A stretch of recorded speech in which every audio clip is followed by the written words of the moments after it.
जैन साहब, बजाज फिनेंस में तो हमने बात की, बजाज फिनसर्व इसे आप कैसे देख रहे हो, क्या करना चाहिए इसमें? बजाज फिनसर्व अपने मेजर ब्रेकआउट पॉइंट के पास है। अब यहाँ पे भी अगर सप्लाई आती है तो फिर थोड़ी सी दिक्कत हो सकती है, बट 50 डे मूविंग एवरेज और ब्रेकआउट पॉइंट 1900 का है। फिलहाल ये प्रोटेक्ट हो रहा है। मैं सिर्फ सप्लाई की वजह से थोड़ा सा कंसर्न हूँ, बाकी पैटर्न में कोई भी दिक्कत परेशानी नहीं है। अगर ये सप्लाई एब्जॉर्ब कर लेता है और थोड़ा सा समय लग सकता है, बट अभी भी जो 2100 के हमारे टारगेट कंप्लीट हो चुके थे प्राइमरी ब्रेकआउट के। बट ओवरऑल कॉन्टेक्स्ट में टारगेट बनता है 2400 रुपए का, तो धीरे धीरे करके स्टॉक 2400 आ सकता है। सप्लाई जो स्प्लिट बोनस की वजह से आनी है उसका एब्जॉर्प्शन बहुत जरूरी है। ओके। इसके अलावा एक सवाल बीपीसीएल को और देखिए। बीपीसीएल के भी कल नंबर्स आए और शायद उसका ही रिएक्शन कह सकते हैं कि आप आज के सत्र में आता हुआ दिखाई पड़ा है। सो आप कैसे रीड कर रहे हो बीपीसीएल को? बीपीसीएल सर यहाँ से थोड़ा सा मतलब धीरे धीरे करके चलेगा, बट इवेंचुअली 349 और 368 दो टारगेट मेरे को दिख रहे हैं। बट ये ट्रेडर्स के लिए नहीं है, मोमेंटम खोज रहे हैं तो गलत जगह है। ये आराम से पेशेंस वाले लोगों के लिए है।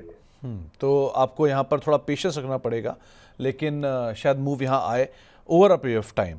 एक सीएट के नंबर तो हमने देखे, लेकिन सीएट के साथ साथ जेके टायर को और देखिए, वहाँ क्या करना चाहिए? जेके टायर में भी वॉल्यूम के साथ थोड़ा सा बाउंस बैक है, 328 तक जा सकता है। 328 निकलता है तो फिर बाउंस बैक एक्सटेंड करना स्टार्ट करेगी। फिलहाल 328 रुपये मिल सकता है, वहां पे रिव्यू करना पड़ेगा। तो थोड़ा सा रिव्यू की ज़रूरत मांग रही है 328 के आसपास। और कुछ और स्टॉक्स में कि आज जो बहुचर्चित स्टॉक्स हैं उनमें बजाज फिनेंस और बजाज फिनसर्व भी आपको दिखाई पड़ेगा, लेकिन यूटीआई एएमसी एक और स्टॉक है, इसके नंबर थोड़े वीक दिखाई पड़े थे। नंबर्स का रिएक्शन भी है, बिकवाली साइड पर है।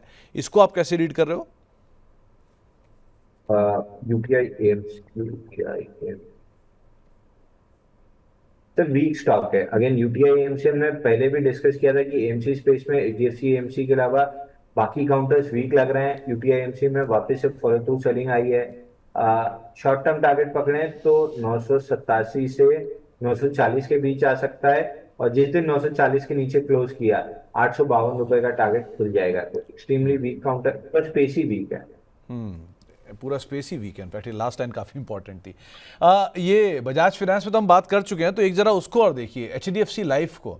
आज बड़े अंतराल के बाद इसने वापस रफ्तार पकड़ी है, टॉप गेनर है। अपना हाई ब्रीच करेगा क्या?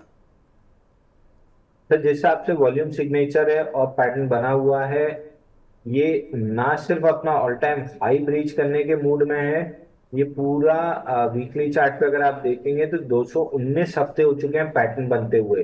तो एज इन व्हेन ये स्टॉक 761, 770, 760 से 770 की जोन पकड़ लीजिए, इसके ऊपर जब क्लोज करेगा तो ऑलमोस्ट 1038 दिन या 219 हफ्ते का बेस ब्रेकआउट होगा। 10% टाइम भी पकड़े, 219 हफ्ते का 10% भी पकड़े तो 22 हफ्ता आता है। 22 हफ्ते की बड़ी रैली डेवलप हो जाएगी जब ये 760 770 की जोन क्रॉस करके डिसाइसिवली उसके ऊपर क्लोज करे। ₹1000 के लेवल्स पे आप देख रहे हो फिर तो?